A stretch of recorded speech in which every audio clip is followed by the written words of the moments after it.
Good evening. Thanks for that introduction. It's an honor to be here at Elon. It's an honor to be giving the Shelton Smith Lecture, to have members of his family present here this evening in light of his great legacy, not only for this university, but for many of us who are engaged in the academic study of religion. And I'm just grateful to be here. I'm kind of amazed at Elon. It's not only a beautiful campus, but it's full of beautiful people, very welcoming, and I'm very impressed with what you're doing here. You're making it work. We'll have to figure out what it is later, but you're doing something. There's something in the water here, so keep it up. I'm a scholar of Islamophobia, and I'm also increasingly a public scholar, and I'm an anti-Islamophobia activist, and it's in that capacity that I'm here this evening to give this presentation to discuss what I think are the main causes and the main consequences of Islamophobia. I want to begin with telling you a story that I think will help explain why I increasingly do what I do. Public scholarship on Islamophobia, speaking publicly on Islamophobia, writing a book on Islamophobia, why this matters, why I feel I need to do this. And this story goes back 6 years. I talk about it a little bit in the introduction to my book. When I was invited by a university in the upper Midwest in the state of Minnesota, which is around where I live now, I was invited to give a presentation to facilitate a campus discussion at this university on the controversy in New York City in 2010. So this was the fall of 2010 when I was invited, but the summer of 2010, if you remember, we were just consumed in the United States about a proposed Islamic center in Lower Manhattan, not far from where the World Trade Center once stood. And so the Muslim Student Association invites me to come talk about that, and I was grateful to do it. I remember driving up, checked into my hotel, and once I had done so, I got a phone call from the president, the student president of the Muslim Student Association. And he says, Dr. Green, welcome, glad you're here, looking forward to your lecture tomorrow. By the way, campus police called me today, and they wanted me to let you know that at your lecture tomorrow, there will be extra police officers and security present, some of them in plain clothes, just in case people from the community who are not happy about us having this conversation might want to come and make trouble. Are you okay with that? Sure, better safe than sorry, what do I know, right? So yeah, fine, no problem. I hung up the phone. I remember thinking, well, that's a first for me. But didn't think much more of it. I went to bed. Next afternoon, I walk over to the auditorium, show up about 20 minutes early. The president of the Muslim Student Association approaches me. We do a little bit of Midwestern small talk, and then he says, Dr. Green, I really hate to ask this of you, and I'm almost embarrassed to do so, but now the head of campus police here is asking me as the president of the Muslim Student Association not to stand up in front of the audience today to introduce you, like Jan just did for me, in case someone is going to show up who is intending to commit some sort of hate crime or retaliatory action, and now they have a Muslim name and face to sort of put with that. So can you introduce yourself? And at one level I was like, yeah, it can't be that hard, right? But the other was like, I could just tell he was very anxious about even asking me this. I was like, yeah, don't worry about it. I understand that there's a lot of tension in that particular community. There was and still is a lot of tension over growing Muslim presence, particularly Somalian refugees who have moved into the area, and the tensions that have arisen from that. So I had no problem introducing myself. But I remember when he walked away, I was kind of freaking out in my head a little bit. Like, what? This doesn't happen to me very often, right? What's going on here? The good news is that nothing actually happened. The lecture went fine. There was a great conversation afterwards. In some ways it was not particularly memorable in the sense of there being a scene or someone who was particularly angry or more angry than usual when I talk. But I remember when I was driving home that evening thinking to myself, what was that all about? You have to keep in mind, I am a historian of religion. I'm the person that when you meet at a cocktail party, you don't want to talk to very long, right? Oh, he's a historian. He might actually talk about history. Who wants to talk about that? I'm not the kind of person who normally needs extra security or bodyguards or people packing heat to keep me safe while I lecture. I'm just glad if you show up. and you don't fall asleep, right? So what was that all about? Certainly it was not about a historian of religion. It had nothing to do with me. It had everything to do with the topic of Islam. What I know then is what I know now, that it is increasingly difficult, if not almost impossible now, to have a calm, rational, measured conversation about Islam and its several million practitioners here in the United States and its 1.6 billion practitioners globally. We are doing a lousy, lousy job with that conversation. I thought that in 2010. I would have given the country a D on a grading scale in 2010. I give it an F now. It's worse. I didn't think it could get worse. It's much worse. And that's why I do what I do. I want to try, with whatever ability that I have, with whatever knowledge I have, I want to try to help improve this conversation, to make it better. So that's why I'm here tonight too. But to do that, we also have to understand what drives that anxiety and what drives that fear about Islam to begin with that prevents us from having that conversation in the way that we should. And that's why I'm here this evening, to talk about Islamophobia. I'm a scholar of Islamophobia, not necessarily a scholar of Islam. They're not the same thing. I don't study first and foremost Islam or Muslims. I study first and foremost the anxiety towards Islam and Muslims. So it's not the Muslim minority in the United States I focus on first and foremost. It's the rest of you and me. You're the ones I'm interested in, and I'm the one I'm interested in terms of why we have this anxiety. So before I get into what I think is driving, the larger factors driving Islamophobia, let me at least start with a brief definition. For scholars who study Islamophobia, is there some sort of consensus on how we define it? There is. In a nutshell, Islamophobia is an irrational fear, hostility, or hatred of Muslims and Islam. Islamophobia is also the discriminatory actions and exclusionary practices resulting from that. So it operates on two levels. It's fear, hostility, hatred, what we feel, what we might feel about Muslims, and to the extent we might even also act upon those feelings, either as individuals or as a community, or even in a systematic way with political structures and systems and laws and that sort of thing. So that's what I mean when I'm talking about Islamophobia. And there's lots of literature on, where this concept came from, what are the building blocks of Islamophobia. For most scholars, they would simply settle on the foundation of Islamophobia as the perception that Islam is backwards, it's uncivilized, it's irrational, it's manipulative. And the real foundation, in my opinion, is the notion that Islam is monolithic, which actually doesn't sound quite as bad as those other things I just said. But in my opinion, it's the most dangerous assumption, this idea that Islam is this monolithic tradition, it gets flattened, all Muslims are the same. If you've met one Muslim, you've met them all. But if the only Muslim I've ever met is the one I see on television, and his name is Osama bin Laden, and he becomes the stand-in for all Muslims, now you can see how dangerous that assumption is. If all Islam is the same, but that's all I know about Islam. So those are the building blocks of Islamophobia. Now, what drives all of this? What drives the fear of Islam in Europe and in North America? Well, I'm going to focus on three factors. They're not the only three factors, and I apologize in advance if I'm painting in some pretty broad brushstrokes this evening. It's kind of unavoidable, but I hope that these are at least suggestive of the larger challenges that we face in the past and the present when it comes to where our anxiety comes from. But three larger factors I think drive much of this Islamophobia. The first factor I'm going to talk about is the political one, and I will just simply call this imperialism. Imperialism is one of the main factors driving Islamophobia in the past and in the present. You have to keep in mind in the 7th century when Islam came on the scene, it spread very quickly and Islamic empires developed quite quickly.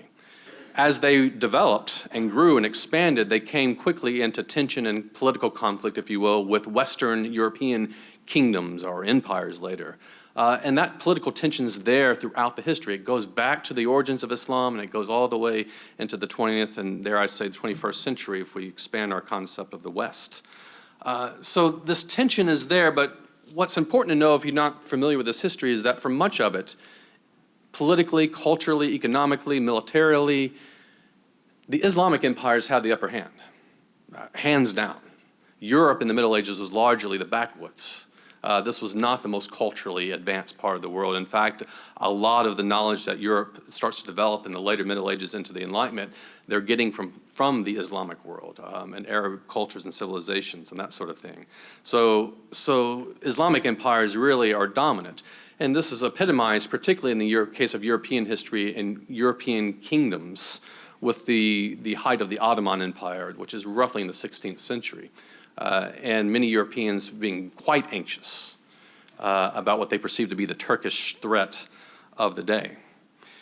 Now, when we get into the late 18th century and into the 19th century, the fortunes change and European empires are on the ascendancy. They've been around for a while, because we have to remember we used to be part of that empire, the British Empire.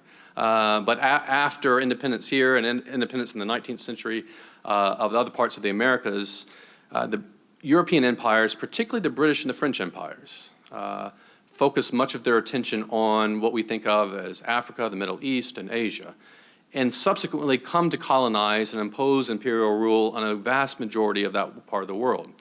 The overwhelming majority of Muslim majority countries that we think of today, with a few exceptions, at one point were under European imperial rule in the 19th or the early 20th century.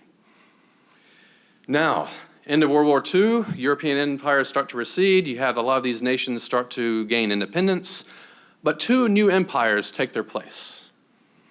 And this is the Cold War. This is the Soviet Union and the United States, the superpowers.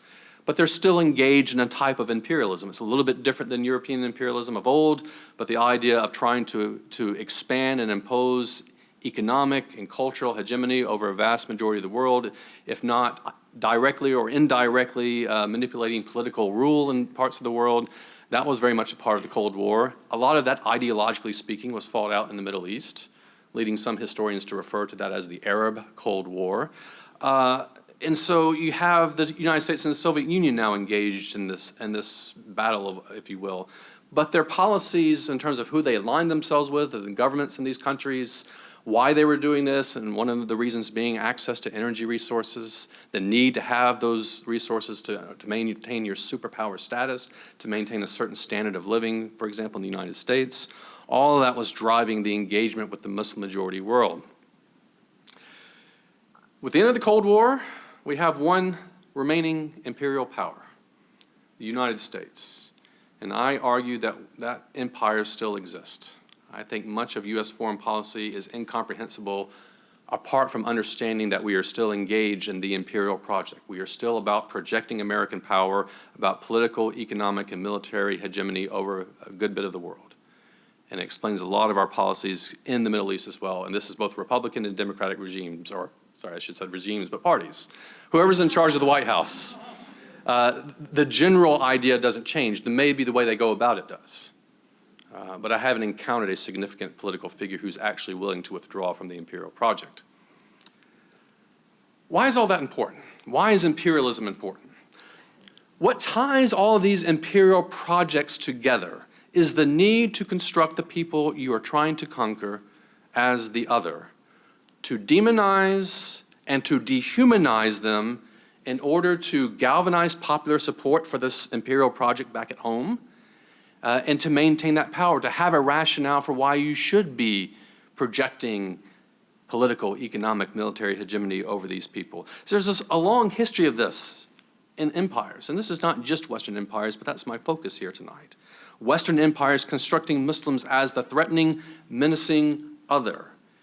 And in many ways, we have inherited those perceptions, those constructions of Muslims in the 21st century. In fact, we're still largely dependent upon them in our foreign policy.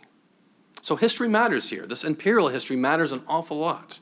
We have been hostile to Muslims. We continue to be hostile to Muslims in many quarters of the society because we have seen and continue to see Muslims in many parts of the world as obstacles to our imperial ambitions. Hence the hostility, hence the fear, hence the frustration, hence the anger. That's the first reason, the first factor in the imperialism piece. The second factor driving a lot of Islamophobia is, for lack of a better word, ignorance. And by that, I simply mean a lack of knowledge, what ignorance literally means, a lack of knowledge about Islam.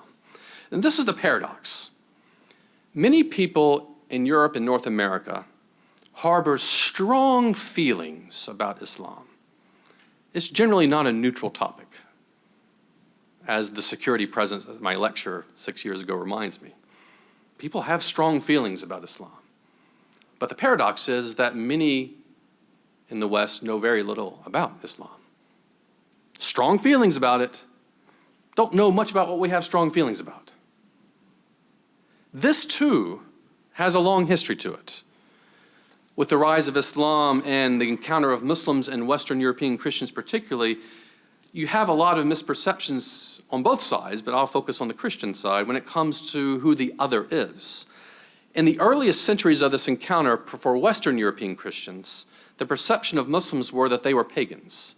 Sometimes they were likened to the pagans of old, the pagans of the Roman Empire. And this lasts for several centuries. Clearly, this was not rooted in any kind of engagement with the Quran or with what Muslims actually believed. And a lot of Christians weren't familiar with the fact that the Quran has a lot of similar history, similar characters, the same characters in many cases in their sacred scriptures as Jews and Christians had in theirs.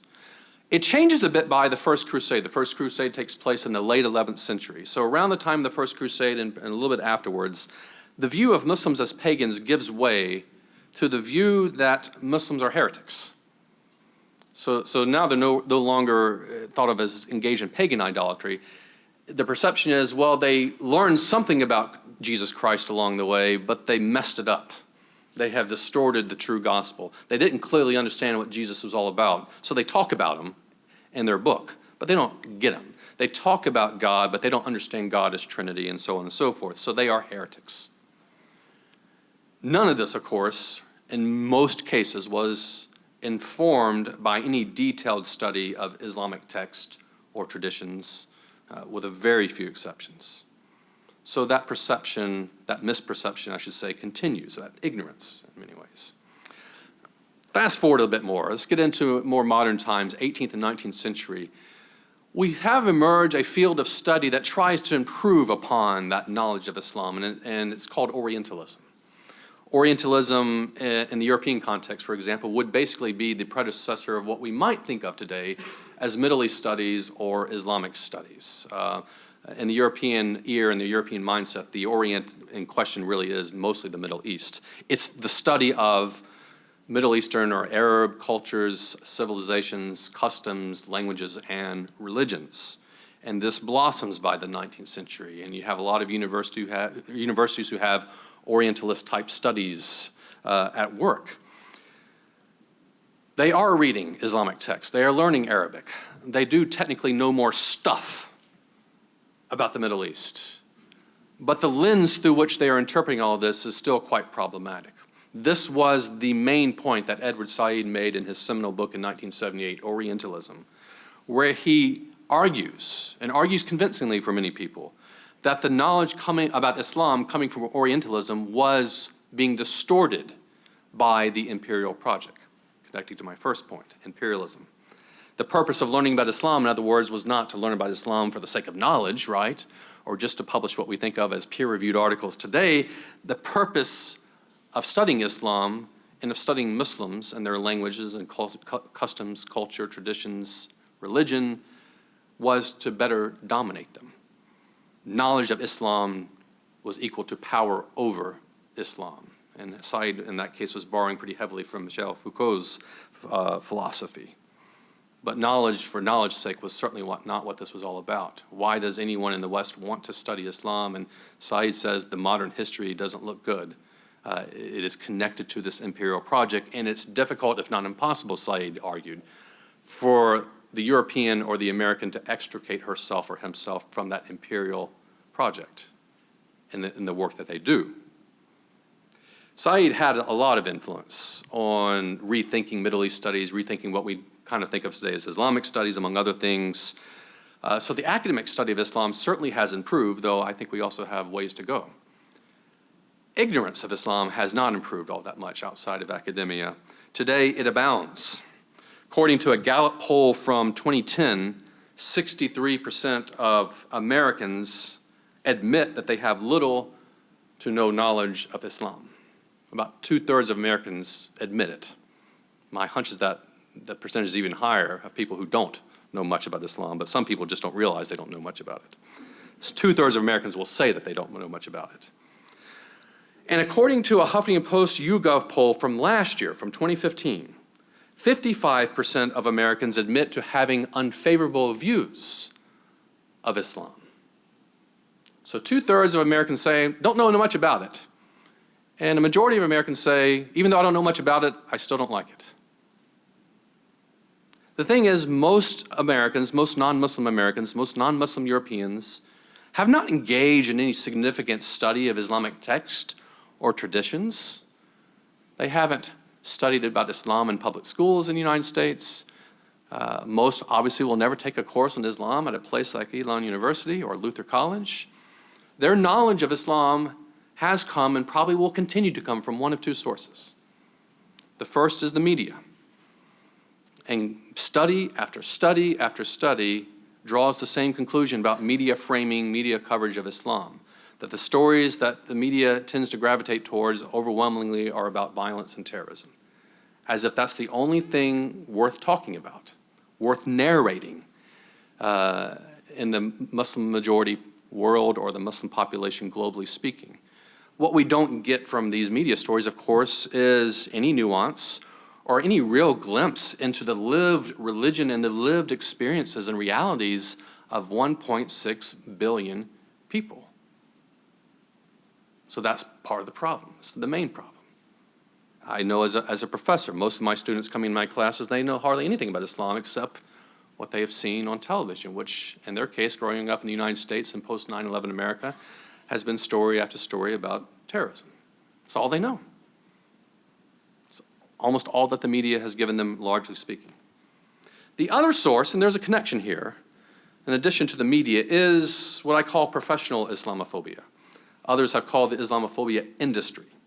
In this industry I'm talking about is a network of certain politicians, certain religious leaders, certain writers, and certain bloggers who make a living and a career off of spewing anti-Muslim sentiment.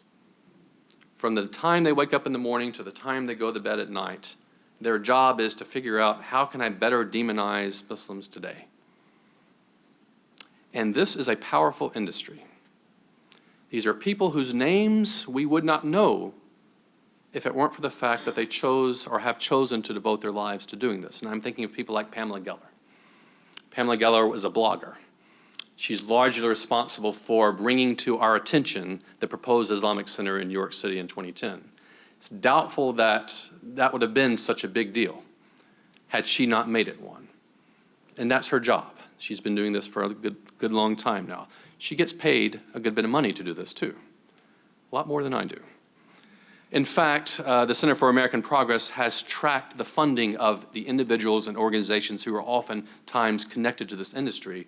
And at least in 2011 or 2012, I think the finding was somewhere in the neighborhood of $50 to $60 million gets funneled through these individuals and organizations to do their work, to support that work. It's a lucrative business. If you want to make money and have it be connected to Islamophobia, you go to that side.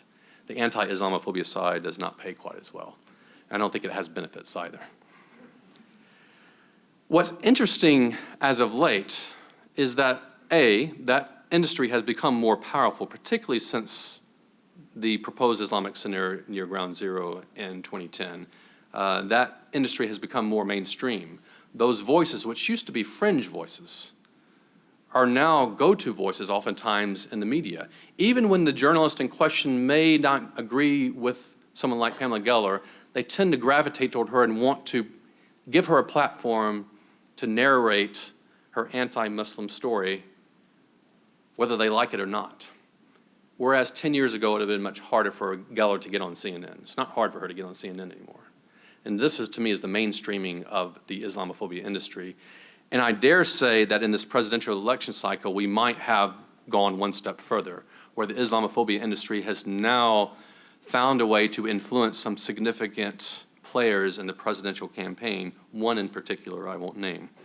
But his narrative sounds very close to the kind of narratives you encounter with people like Pamela Geller or Robert Spencer or Daniel Pipes. So that's important. And the thing is the Islamophobia industry itself, that narrative is promoted by the media, not promoted in the sense that they might be in favor of it necessarily, but they're given that platform, they're given that space in which to spread this message to a larger group of people, and it seems to have worked. It seems to have worked. So that's the second source we're having to deal with in terms of where our knowledge of Islam comes. And these are not great sources, right, for understanding Islam, for understanding this tradition and those who practice it. So we've gotten two factors, right? Imperialism and ignorance. What's the third factor? Third factor I would simply call insufficient relationships or a lack of interfaith relationships.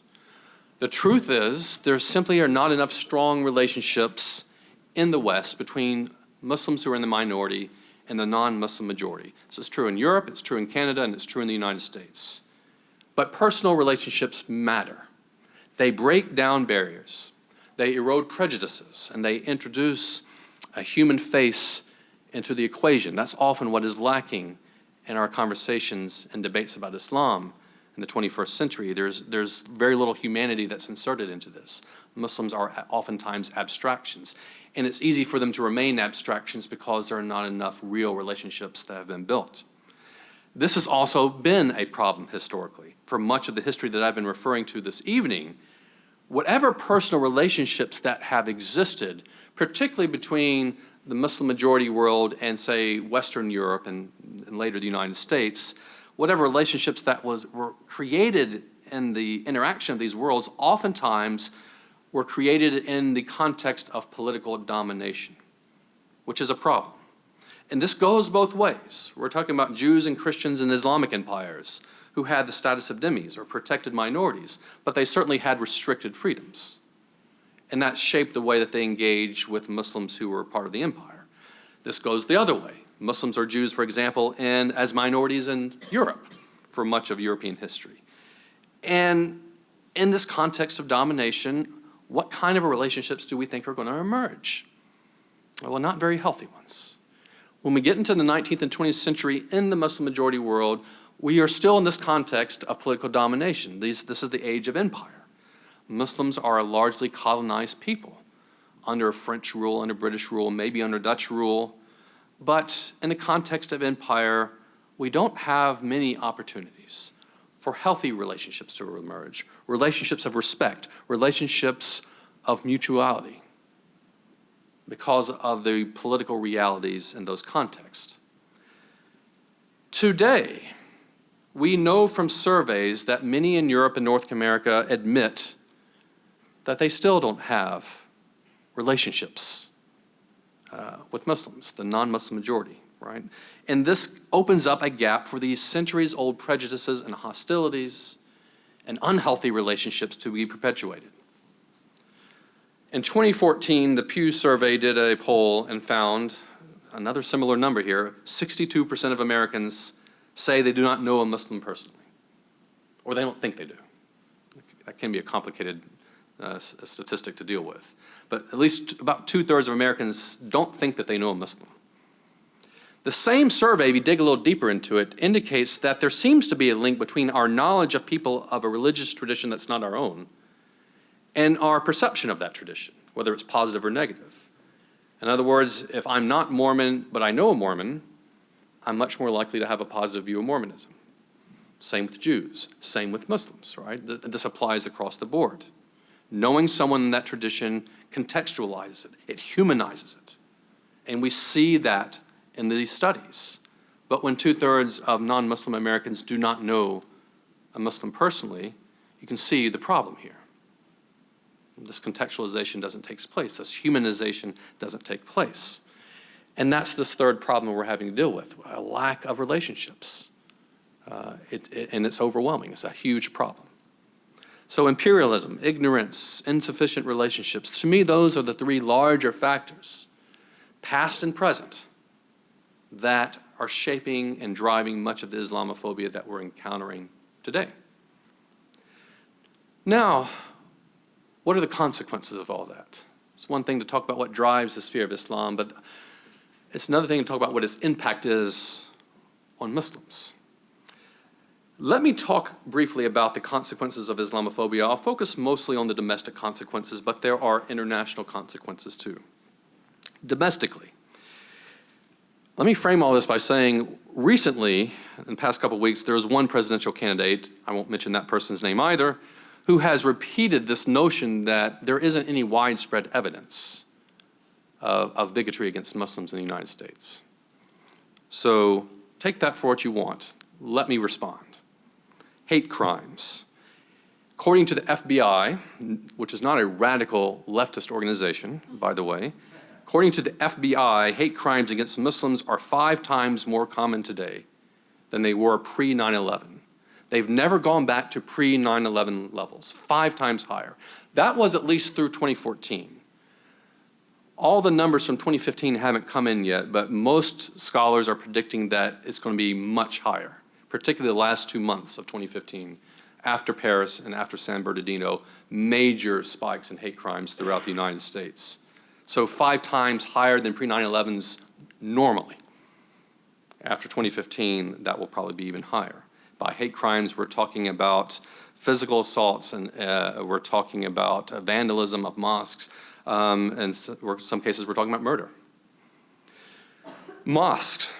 After that Part 51 Islamic Center controversy in New York City, there was a spike, a sharp increase in opposition to the building of mosques in the United States. One study estimates a 345% increase in opposition to mosques between 2010 and 2012. And that seems to have continued today, that whenever Muslims in a local community want to build a mosque or an Islamic center, it's not uncommon to encounter some opposition, though there are also stories in which that doesn't happen, and I am glad to say this community has seen an Islamic center opened and built without the kind of controversy that we saw in New York City or the kind of controversy we've seen in places like Murfreesboro, Tennessee, where those conflicts went on for years. Cemeteries, this is a new one. The opposition to Muslims creating and building cemeteries has increased significantly in the past year or so. So it's not just living Muslims who are now trying to take over the United States. Apparently it's dead ones too. And we have seen this in places like Texas and places like Minnesota, among others, where Muslims who just try to find hallowed ground to bury the dead are having a lot more difficulty doing so than they used to. Surveillance and profiling. The FBI, the NYPD, many other law enforcement agencies, the NSA, all have engaged in very now known, if not infamous, surveillance programs. The FBI engaging in some types of surveillance that have involved mosque infiltrators, that involve some tactics that human rights groups have accused them of entrapment, of trying to create and concoct terrorist plots, lure someone into them, and then accuse them of terrorism and try to convict them of that. Plots that wouldn't exist had the FBI not created the fake plot to begin with, but still champions this as a victory in the war on terror. NYPD and its demographics unit had a very infamous surveillance program, again, infiltrating mosques. They used the language of mosque crawlers, sending people in the mosque to gather information and knowledge on Muslims in the New York metropolitan area, what they were doing, what they were eating, what they did on their free time, which cable news shows that they watched, and even Muslim student associations on college campuses. What were they doing in those meetings, right? Were they really going on the canoe trip, or were they planning jihad? This is the kind of stuff that the NYPD was up to for a number of years. In 2014, they finally did disband this program, at least temporarily, having not had any solid leads on terrorism. They recognized that racial and religious profiling didn't work, something a number of us could have told them before they started, but they had to find out for themselves, I suppose. Registration programs. We have had a presidential candidate propose such a registration program for Muslims living in the United States. It would not be the first registration program if that were to happen. In 2002, the National Security Entry-Exit Registration System was initiated, overseen by the Department of Homeland Security, and it lasts from 2002 to 2011. And I'll just call it NSEERS because it's a mouthful to keep saying that over and over again. In Sears, the whole point here was to keep track of non-immigrant Muslim men. It was gendered, men and men of a certain age, particularly young men, coming from a list of 23 or 24 Muslim-majority countries. And if they were here as students, for example, they would have to register in the locality with the DHS. If they were entering the country, they would have to register at their port of entry. But this was the way for the DHS to keep track of Muslims entering the country and what they were up to. It was a registration system. And we have a couple 100,000 Muslim men at least who registered, were required to register within Sears. In my experience, when I mention this, the average person in the audience has no idea what I'm talking about. That there has been a registration system. So one candidate's proposal for one is a little bit different than this one because it would include Muslim citizens, presumably. But this one did exist until 2011. It was disbanded and suspended because after about a decade of being in place, it had resulted in a grand total of 0 terrorist convictions. Surprising again, racial and religious profiling doesn't work, even if you have the government intimately involved in it. Anti-Sharia laws. 8 states have now banned Sharia, usually now referred to in the legislation as foreign law. A majority of states have considered legislation to ban this foreign law, but all of this, the foundation of it is an anti-Muslim, anti-Islam sentiment. Hate rallies. Think of the one back in Garland, Texas in May of last year that was organized by Pamela Geller, among others, this Draw Muhammad cartoon contest. Remember the armed biker rally outside of the Islamic Center in Phoenix, Arizona. A group of bikers with guns exercising their Second Amendment rights, standing outside an Islamic Center, intimidating Muslims from entering into their own house of worship. And there have been other hate rallies, not all of which have been promoted or publicized in the same way, but these seem to have been increasing. And the fact that we're now having armed hate rallies should be alarming for a lot of us. Public schools. There is pressure now against public schools not to teach anything about Islam in the curriculum, even in the context of, say, a social studies class or a history class. There are prominent cases in 2015 alone in Virginia, in Tennessee, in Wisconsin, among other states, where local parents, when they learned that their children might be learning something about Islam in that social studies class or that world history class, they revolted. And they charged the schools and the teachers with Islamic indoctrination, making it very difficult now to even talk about Islam in public schools, which the First Amendment absolutely allows you to do. In fact, it encourages you to teach about religion, but this has become almost impossible now. Freedom of religion, much more of a problem, I think, in Europe than the United States in terms of restrictions on civil liberties when it comes to the free exercise of religion. The hijab bans in French public schools, the niqab burqa bans in French or Belgian public space, the ban in Switzerland to build minarets, which are the prayer towers attached to mosques. In Switzerland, you cannot build a minaret. No problem with steeples, but you cannot build a minaret. And we've seen these kinds of laws increasing over time in Europe in the post-9/11 era. Deportations, detentions, torture. Most people in all these cases are Muslims who are being detained, deported, or tortured. And the United States government has actually now admitted that we have been doing the torturing. And I could go on and on. Those are the consequences of Islamophobia. So I beg to differ with one presidential candidate that says there's no evidence of widespread anti-Muslim bigotry in the United States. You have to be blind not to see this, willingly or unwillingly. If I had more time, I would talk about consequences abroad, but I can at least mention the 1 million or more casualties, directly or indirectly, from the war on terror, or the 7.6 million refugees and displaced persons from Pakistan, Afghanistan, and Iraq arising from the war on terror, a war that I argue in my book was driven heavily by Islamophobic arguments, but I don't have time to go into much more detail on that. This is a big deal. So why should we care, particularly if you are here tonight and you're not Muslim?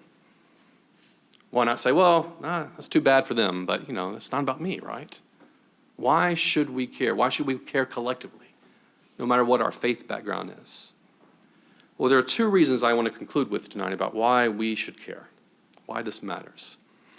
The first reason we should care is because human dignity is at stake. And I know it sounds melodramatic when I say it, but I hope you now understand human lives are at stake, and livelihoods are at stake. People's lives are adversely affected by Islamophobia. People die because of Islamophobia. So doing nothing about Islamophobia, or feeling that it's not really our problem if we're not Muslim, means that we're a part of the problem. Doing nothing always means we're doing something, right? Doing nothing means we have chosen a side. The side of the status quo, the side of bigotry, the side of injustice, the side of hatred. And we need to think carefully about which side we want to be on, now more than ever. In thinking this point, I'm often reminded of this famous quote. Some of you are familiar with it, others of you may not be, but it's a quote by a Lutheran theologian and minister, Martin Niemöller. Martin Niemöller, a Lutheran minister, clergy person during the rise of Hitler to power in Nazi Germany. It's important to understand Niemöller's context because initially he supported Hitler, as did many German Christians, because Hitler promised to protect Christendom. And with many German Christians feeling that Christendom and traditional Christianity and traditional Christian values were under threat, Hitler's promise fell on receptive ears. And so they encouraged his rise to power, only later to realize that this was a huge mistake. And of course, there's a lot of diversity of Christian responses in Germany to Hitler, even during his rise to power. But Niemöller had plenty of time to think about it in a concentration camp, about the dangers of inaction, about the dangers of being motivated primarily by self-preservation, that instinct to want to protect your own kind, in this case your religious neighbors who share your own religion, but not necessarily focusing on your other neighbors. And after the war, and he survived it, he made this famous quote. There's variations of it, but here's a common one. First, they came for the socialists, and I did not speak out, for I was not a socialist. Then they came for the trade unionists, and I did not speak out because I was not a trade unionist. And then they came for the Jews, and I did not speak out because I was not a Jew. And then they came for me, and there was no one left to speak for me. Not speaking up to challenge bigotry, it always has consequences. Niemöller could tell you that. What he also discovered is it will not do to stand up for your own. Our destinies as human beings are intertwined, our fates are bound together, and that was a truth that he did not realize until it was too late. And he later confessed that this was one of the greatest failings of German Christians at the time. This also reminds me of the message of Dr. King repeatedly in the civil rights movement. He had a lot of sharp things to say about the Ku Klux Klan, but some of his harshest comments, people don't realize, were not to the KKK.